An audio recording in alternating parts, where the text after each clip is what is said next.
Across Australia, New Zealand and the South Pacific, this is the week's Adventist news in focus. Hello, welcome to the program. I'm Danielle Sinnott. A coronial inquest has written another controversial legal chapter in the tragic case of 2-month-old Azaria Chamberlain, who died in Central Australia in 1980. The coroner heard what many now regard as clear proof that wild dingoes have been known to attack and kill young children, as was claimed by parents Michael and Lindy Chamberlain from the beginning. The Seventh-day Adventist woman, now known as Lindy Chamberlain Creighton, who spent more than 3 years in prison for the murder of her daughter, had her controversial conviction overturned in 1989. But unsatisfied with a 1995 inquest that produced an open verdict, Azaria's parents have continued to push for a definitive finding on the cause of her death. The counsel assisting the coroner essentially agreed with the Chamberlain's submission. He submitted that the coroner should make a finding that Azaria's disappearance was as a result of a dingo and her death is a result of a dingo, finally after almost 32 years. The much-anticipated Gonski review of school funding in Australia has produced a flurry of analysis as stakeholders examine the details of the report. There is a general consensus that a review of how the government funds both public and independent schools is well overdue. And Gonski's recommendation of a $5 billion injection into the education sector has proved popular. But eyes have now turned to the government to see how many of the recommendations are likely to be put into action.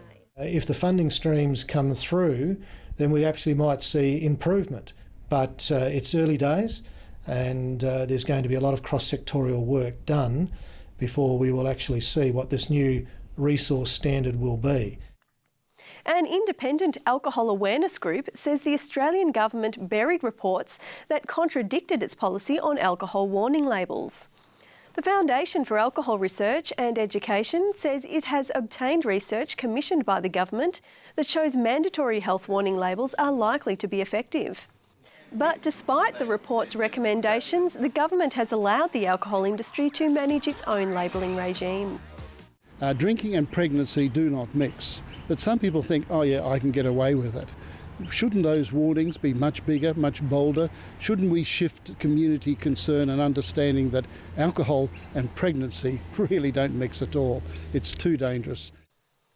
New Zealand churches have paused on the first anniversary of a 6.3 magnitude quake that devastated Christchurch last year. According to Ecumenical News International, 20,000 people attended the interdenominational outdoor ceremony where the names of the 185 dead were read out. And 140 church and community groups were presented with service awards for their role in the earthquake recovery. And final engineering assessments that will decide the fate of the landmark Christchurch Cathedral are due in later this month. Aid groups around the world are rallying to prevent an African hunger emergency that threatens to stretch from coast to coast.